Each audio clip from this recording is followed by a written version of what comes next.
Students, आज हम पढ़ने वाले हैं सॉल्यूशन से कंसंट्रेशन टॉपिक के बारे में। कंसंट्रेशन ऑफ सॉल्यूशन क्या होता है और किसी भी सॉल्यूशन के कंसंट्रेशन को एक्सप्रेस करने की कौन कौन सी मेथड हो सकती है, तो इनके बारे में हम पढ़ने वाले हैं। तो स्टार्ट करते हैं कंसंट्रेशन से। कंसंट्रेशन की क्या डेफिनेशन होती है? तो कंसंट्रेशन ऑफ सॉल्यूशन क्या होता है? The amount of solute dissolved, the amount of solute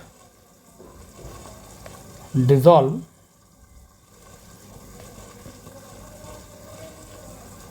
in a given amount of solvent or solution is called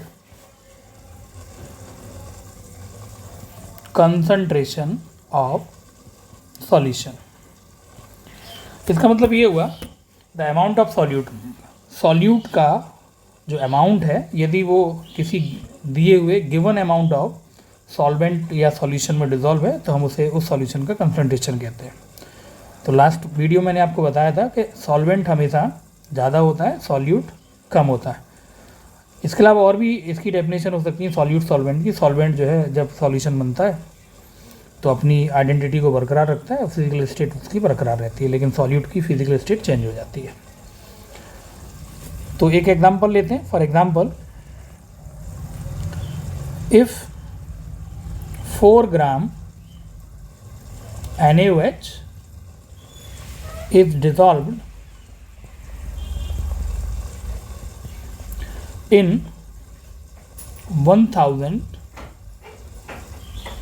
gram water और 1 kg water.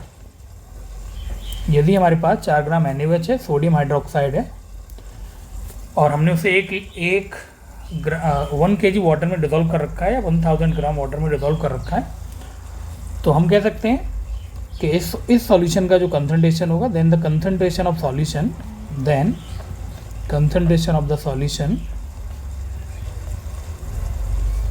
Is 4 gram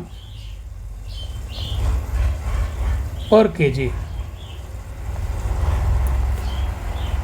example पहला लिया हमने, एक एग्जाम्पल और लेते हैं। फॉर एग्जाम्पल,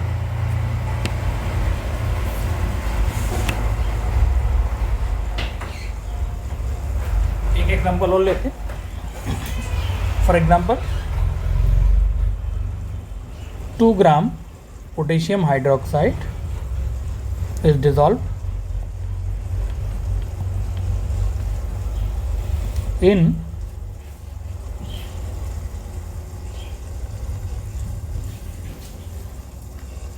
1 liter water,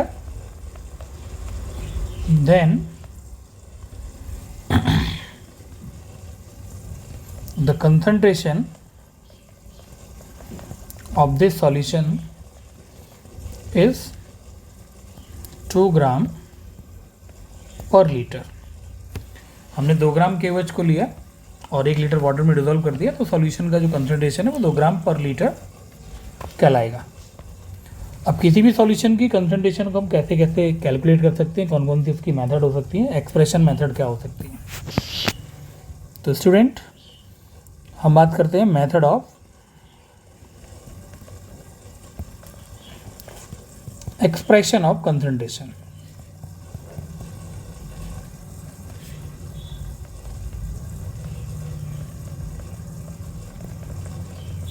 तो इसके लिए काफ़ी मेथड हैं, जैसे कि पहली मेथड है आपकी मोलारिटी, दूसरी है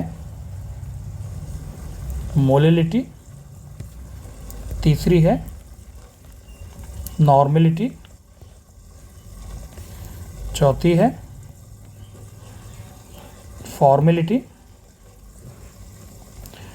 पांचवी है मोल फ्रैक्शन, छठवीं है मास फ्रैक्शन 7वीं है, परसेंटेज 8वीं है, स्ट्रेंथ ऑफ द सॉल्यूशन 9वीं है, पार्ट पर मिलियन कंसंट्रेशन, पार्ट पर मिलियन कंसंट्रेशन ppm, पार्ट्स पर मिलियन कंसंट्रेशन।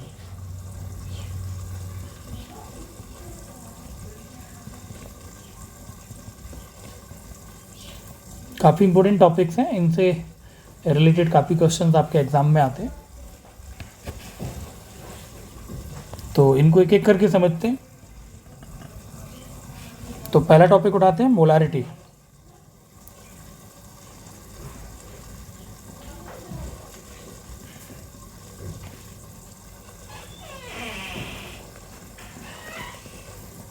तो मोलारिटी ऑफ सॉल्यूशन को लेते हैं। क्या होता है मोलारिटी ऑफ सॉल्यूशन?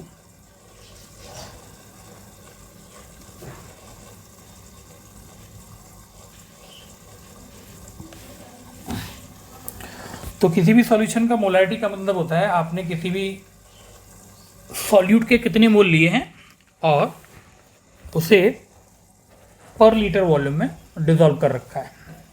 तो इसकी डेफिनेशन से शुरुआत करते हैं। तो मोलारिटी की डेफिनेशन होती है, तो it is defined as number of moles of solute per liter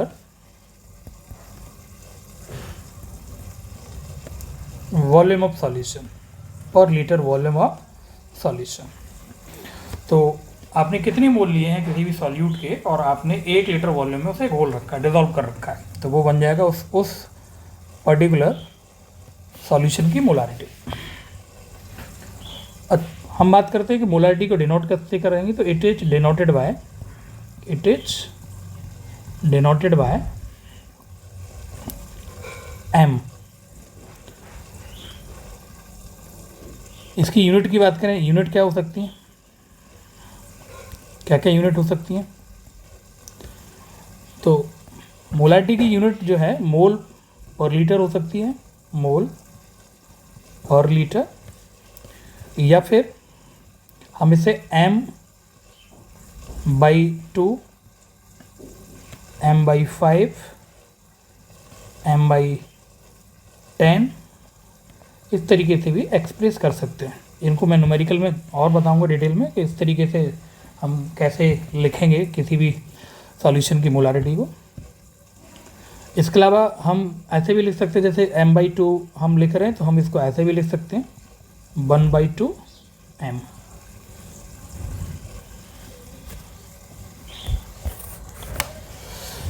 फार्मूले की बात करते हैं, मोलारिटी का क्या फार्मूला होता है, कैसे हम कैलकुलेट करेंगे किसी भी सॉल्यूशन की molarity. Molarity equal two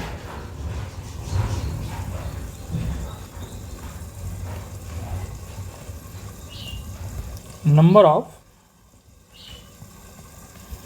moles of solute upon volume of solution in litre. Students, mole के लिए एक फार्मूला होता है किसी भी सब्सटेंस के, अगर आपको मोल निकालना है तो मोल इक्वल टू होता है weight of the substance upon molecular mass of the substance. तो यहाँ पर मैं सॉल्यूट का मोल निकालना है तो हम फार्मूला बना देंगे mole of solute equal to mole of solute equal two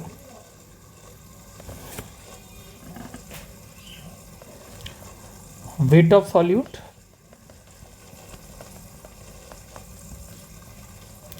upon molecular mass of solute.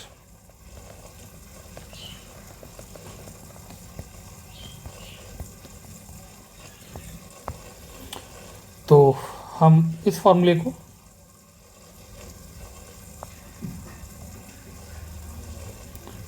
यहाँ पर रखने वाले हैं इस फॉर्मूले के अंदर, इतनी जगह पर। क्लियर? तो इस फॉर्मूले को रखते हैं और चेक करते हैं हमारा फॉर्मूला क्या बन रहा है। तो फॉर्मूला हो जाएगा molarity equal to weight of solute in gram upon molecular mass of solute into volume of solution। तो स्टूडेंट ऊपर में हमने वॉल्यूम ऑफ सॉल्यूशन को लीटर में लिया है। अगर हम इसे लीटर से ml में कन्वर्ट करते हैं इन ml, तो हमें 1000 का मल्टीप्लाई करना होगा ऊपर। तो ये हमारा फॉर्मूला बन जाएगा। हम इसे मैथमेटिकली ऐसे भी लिख सकते हैं, मोलारिटी को m से डिनोट करते हैं तो m हो जाएगा, यानी m से प्रदर्शित किया जाता है मोलारिटी को। और वेट ऑफ सॉल्यूट को हम वेट को w से डिनोट करेंगे तो हम w लगा देंगे। सॉल्यूट को v से डिनोट किया जाता है तो हम v लगा देंगे। मॉलिक्यूलर मास या फिर वेट को m से डिनोट करते हैं तो m लगा देंगे। सॉल्यूट को जो है फिर से v से डिनोट करते हैं तो v लगा देंगे, इनटू ऊपर की तरफ 1000 divided by volume of solution. तो वॉल्यूम को हम v से डिनोट करते हैं और सॉल्यूशन को एच से डिनोट किया जाता है। तो ये फॉर्मूला हो जाएगा मोलारिटी को कैलकुलेट करने का। हम न्यूमेरिकल लगाएंगे। स्टूडेंट इसके अलावा हम बात करते हैं कि अगर आप यहाँ पर देख पा रहे हो तो मोलारिटी का जो रिलेशन है वॉल्यूम के साथ वो इन्वर्सली प्रोपोर्शनल है। और हम पढ़ चुके हैं कि टेम्परेचर को जैसे जैसे आप बढ़ाते हो तो टेम्परेचर डायरेक्टली प्रोपोर्शनल वॉल्यूम के होता है। तो टेम्परेचर इंक्रीज़ करने पर, टेम्परेचर को जैसे जैसे इंक्रीज़ करेंगे वॉल्यूम इंक्रीज़ हो जाएगा, टेम्परेचर को डिक्रीज़ करेंगे वॉल्यूम भी डिक्रीज़ होता है। इसका मतलब ये हुआ कि टेम्परेचर के बढ़ाने से अगर मैं टेम्परेचर को इंक्रीज़ करता हूँ तो वॉल्यूम इंक्रीज़ होगा, और वॉल्यूम के इंक्रीज़ होने से हमारी मोलारिटी हमेशा डाउन होगी। यानी टेम्परेचर बढ़ने से मोलारिटी हमेशा, टेम्परेचर बढ़ाया तो वॉल्यूम बढ़ा, वॉल्यूम बढ़ा तो मोलारिटी डाउन हो गई। इसका उल्टा भी हो सकता है। इसका उल्टा ये हो सकता है कि टेम्परेचर को यदि मैं डाउन कर दूं तो वॉल्यूम भी डाउन होगा, यानी कि कम हो जाएगा। इससे मोलारिटी भी, जो मोलारिटी की वैल्यू है वो बढ़ जाएगी। क्लियर है? स्टूडेंट आगे हम बात करते हैं मोलारिटी ऑफ डाइल्यूशन की। Molarity of dilution, molarity of dilution की। तो मोलारिटी ऑफ डाइल्यूशन का मतलब ये है कि जैसे मान लीजिए हमारे पास एक सॉल्यूशन है NaOH का, जिसका वॉल्यूम है V1 और जिसकी मोलारिटी है M1। हमने इसका वॉल्यूम चेंज किया, वॉल्यूम चेंज करके V1 से कर दिया V2, V1 से कर दिया V2। अब इसकी नई मोलारिटी क्या होगी, तो M2 की वैल्यू क्या होगी, इसको कैलकुलेट करने के लिए एक इक्वेशन है जिसे मोलारिटी इक्वेशन कहा जाता है।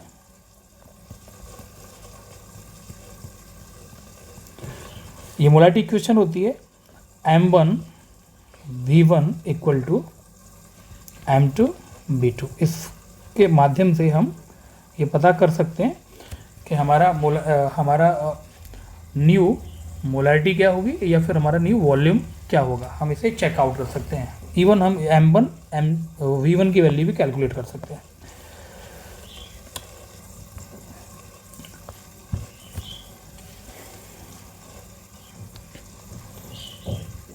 बिफोर डाइल्यूशन,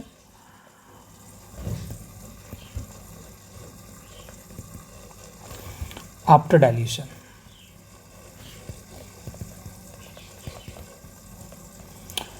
तो स्टूडेंट इसे मोलारिटी ऑफ डाइल्यूशन के नाम से भी जाना जाता है।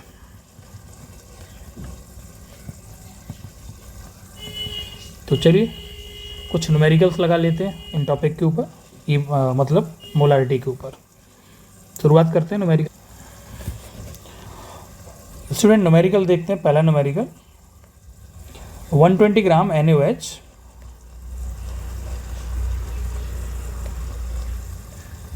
is dissolved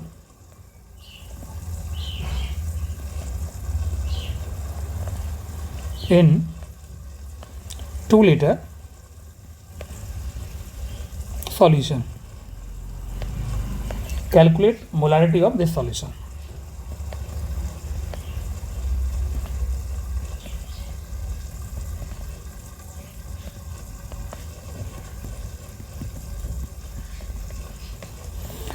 तो इस न्यूमेरिकल में कहा जा रहा है कि 120 ग्राम आपका सोडियम हाइड्रोक्साइड है जिसे हमने 2 लीटर सॉल्यूशन में डिसॉल्व किया है। अभी सॉल्यूशन की मोलारिटी क्या होगी, चलिए इसे सॉल्व करते हैं।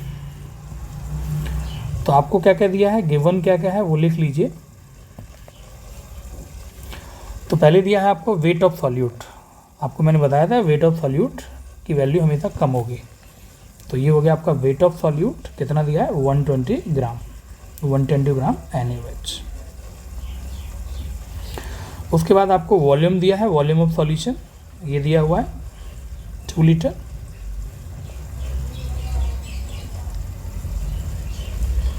स्टूडेंट मोलारिटी को कैलकुलेट करने के लिए हमें NaOH की मोलर मास की ज़रूरत पड़ेगी। तो मोलर मास ऑफ NaOH, तो NaOH का मोलर मास निकालने के लिए हम क्या करेंगे, NaOH जिन जिन एलिमेंट से मिलकर बना है उन सभी एलिमेंट के एटॉमिक मास को जोड़ देंगे। तो इसका टोटल जो मास हो जाएगा, एटॉमिक मॉलिक्यूलर मास जो हो जाएगा वो 40 हो जाएगा, 40।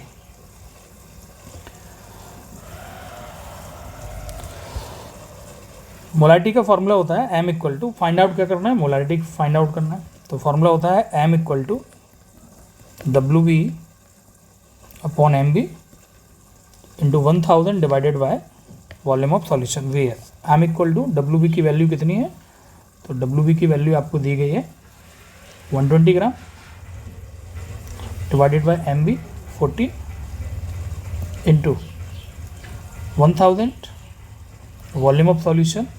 तो वॉल्यूम ऑफ सॉल्यूशन कितना है हमारे पास 2 लीटर। तो जो हमारा न्यूमेरिकल था सॉल्व करने के लिए जो हमने फॉर्मूला बनाया था ये देखिए, ये VS। तो VS को हमें किस में रखना है, ml में। ये वैल्यू किस में आनी है, ml में, मिलीलीटर में। तो 2 लीटर को कन्वर्ट कर लीजिए मिलीलीटर में, ये 2000 मिलीलीटर हो जाएगा। तो यहाँ पर हम 2000 रख देंगे। तो ये 3 0 से 3 0 कैंसिल आउट, ये 0 से ये 0 कैंसिल आउट। इसके बाद ये 2 से ये 6 टाइम कट जाएगा। हमारे पास M इक्वल टू आ जाएगा 6/4 यानी कि 3/2 यानी कि M की वैल्यू आ जाएगी 1.5। तो स्टूडेंट मैंने स्टार्टिंग में आपको बताया था कि इसको लिखने के अलग अलग तरीके होते हैं, इस आंसर को हम कैसे कैसे एक्सप्रेस कर सकते हैं। तो हम लिख सकते हैं मोलारिटी M इक्वल टू हमारा आ रहा है 1.5, हम इतना भी लिख सकते हैं। हम चाहें तो इसको लिख सकते हैं molarity equal to M equal to 1.5 mole per litre. इसी आंसर को हम ऐसे भी लिख सकते हैं 3/2 M, या फिर हम लिख सकते हैं 1.5 M। तो इस तरीके से हम आंसर लिख सकते हैं। तो पहला तरीका हो गया हमारा ये, दूसरा तरीका हो गया ये वाला, और तीसरा तरीका ये हो गया। इस तरीके से हम लिख सकते हैं। चलिए दूसरे न्यूमेरिकल पर आते हैं।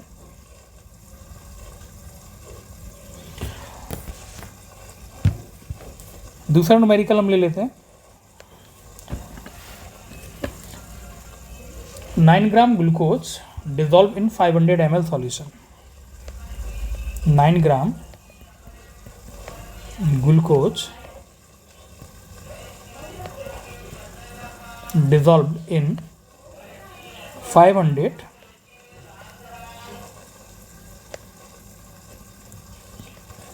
ml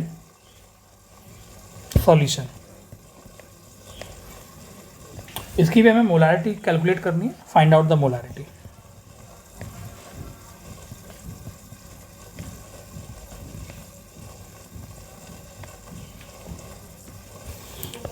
तो इसमें हमें सबसे पहले क्या क्या दिया है फाइंड आउट करते हैं वो चीज़ें। तो गिवन हमें क्या क्या है, गिवन है हमें सबसे पहले ग्लूकोज कितना दिया है 9 ग्राम। तो 9 ग्राम सिंस वैल्यू कम है तो वेट ऑफ सॉल्यूट को हम कंसीडर करेंगे 9 ग्राम। तो 9 ग्राम ऑफ ग्लूकोज हो गया हमारे पास, और वॉल्यूम ऑफ सॉल्यूशन दिया है 500 ml। इसके अलावा हमें मोलर मास की जरूरत पड़ेगी, ग्लूकोज का मोलर मास। तो ग्लूकोज का फॉर्मूला होता है C6H12O6। तो यहाँ से हम कैलकुलेट कर लेंगे। कार्बन का मास होता है 12 × 6 प्लस हाइड्रोजन का 1 × 12 प्लस ऑक्सीजन का 16 × 6। आप इसे कैलकुलेट करिए तो 96 प्लस 12, माफ कीजिएगा 72, 12 एंड 96, तो टोटल हो जाता है 180। तो ग्लूकोज का मोलर मास होता है 180। अब हम फॉर्मूला लगाते हैं। Molarity M equal to WB upon MB into 1000 upon VS। तो वैल्यू कितनी है हमारे पास, चेकआउट करते हैं।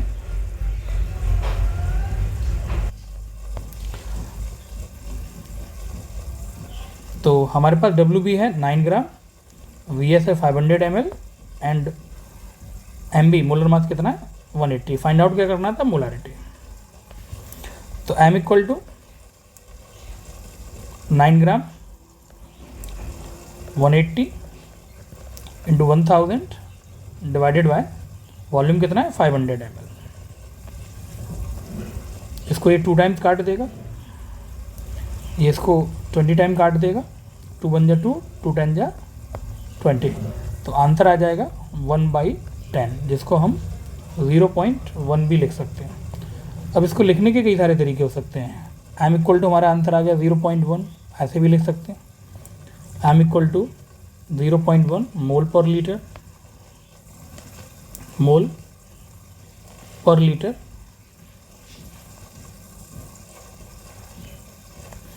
या फिर हम लिख सकते हैं इसी आंसर को M/10, 0.1 MB लिख सकते हैं। ये सारे आंसर करेक्ट होंगे, चाहे आप ऐसे लिख दीजिए, चाहे आप ऐसे लिख दीजिए, चाहे आप ऐसे लिख दीजिए। ओके स्टूडेंट्स, नेक्स्ट न्यूमेरिकल पे चलते हैं। अगला न्यूमेरिकल है फाइंड आउट, न्यूमेरिकल नंबर 3, काफ़ी important numerical. Find out molarity of water.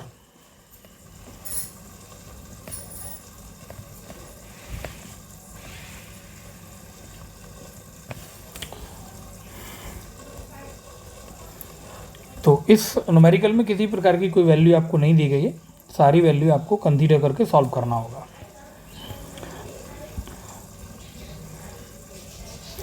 We know date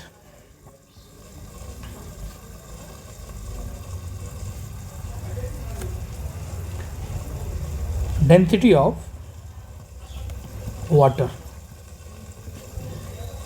हमें पता है कि वाटर की डेंसिटी क्या होती है। तो वाटर की डेंसिटी होती है 1 ग्राम पर ml। इस कंडीशन में हम वेट ऑफ सॉल्यूट मान लेंगे 1 ग्राम, वॉल्यूम ऑफ सॉल्यूशन मान लेंगे 1 ml। हम इसके अलावा इसे हम चाहें तो 1000 ग्राम भी कंसीडर कर सकते हैं, और हम चाहें तो इसे 1000 ml भी कंसीडर कर सकते हैं। वाटर के मोलर मास की बात करें तो 1 × 2 + 16 = 18। ये सारी वैल्यू यदि हम फॉर्मूले में रखते हैं तो हम मोलारिटी को फाइंड आउट ईजिली कर लेंगे। तो M = आ जाएगा हमारे पास WB upon MB into 1000 divided by volume of solution. तो M = WB कितना माना था 1000, MB कितना था 18 into 1000 divided bye 1000। Cancel out, इसमें भाग देंगे बेटा तो आ जाएगा 55.555, कंटिन्यू आता रहेगा, ये हमारा आंसर हो जाएगा।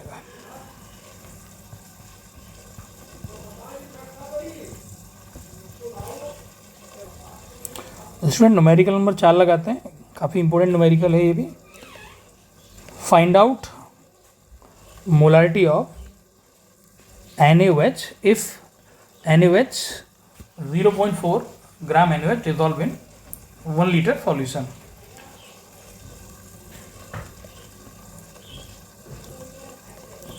Find out molarity of 0.4 gram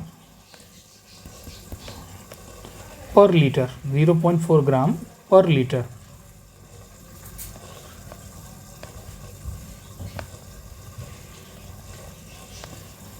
NaOH solution. चलिए शुरू करते हैं, इसके आंसर को सॉल्व करते हैं।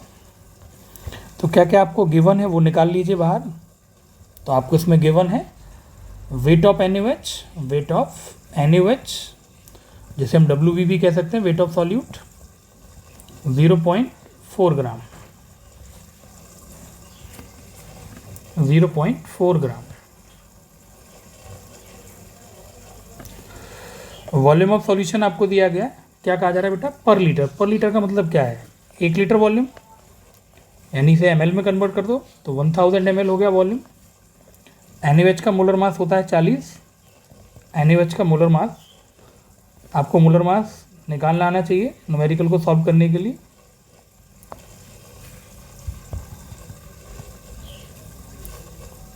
निकालना क्या है, फाइंड आउट क्या करना है, मोलारिटी। तो मोलारिटी M इक्वल टू होता है WB upon MB into 1000 divided by volume of solution. M equal to weight of solute हमने कितना लिया है 0.4 gram, 0.4 gram divided by 40, MB हमारा कितना है 40 इंटू 1000 डिवाइडेड बाय 1000। ये इसको कैंसिल कर दो,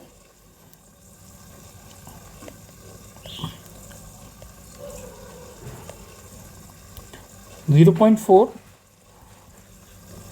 डिवाइडेड बाय 40, यानी कि ये डेसिमल यहाँ से हटाइए तो एक जीरो नीचे प्लेस हो जाएगा।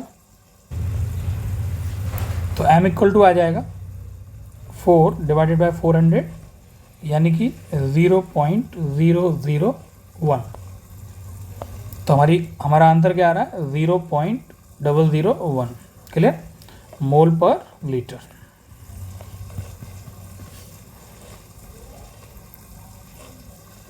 एक न्यूमेरिकल हम और ले लेते हैं इस फॉर्मूले के ऊपर, M1 V1 equal to M2 V2, molarity of dilution.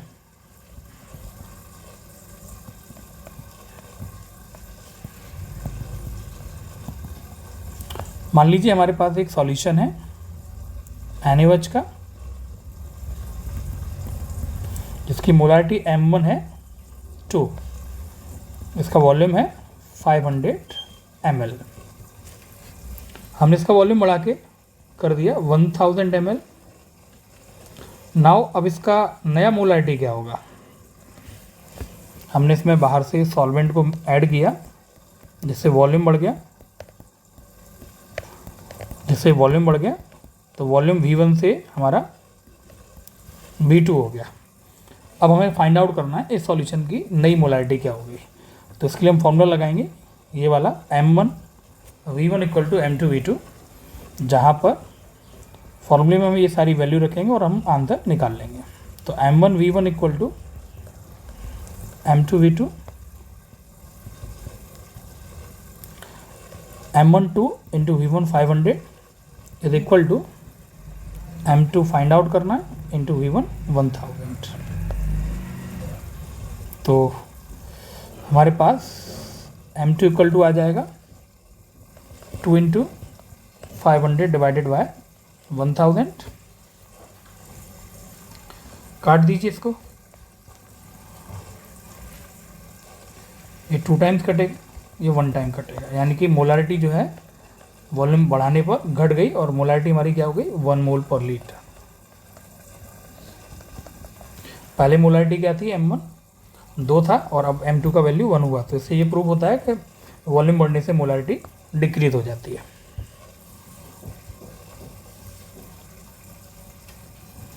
तो स्टूडेंट आज के लिए इतना ही। अगले नेक्स्ट वीडियो में हम बात करेंगे मोलिटी एंड नॉर्मलिटी के लिए। स्टूडेंट इस वीडियो को ज़्यादा से ज़्यादा लाइक करें, शेयर करें, सब्सक्राइब करें और बेल आइकन को दबाना ना भूलें ताकि आपको मेरे हर वीडियो का नोटिफिकेशन मिल सके।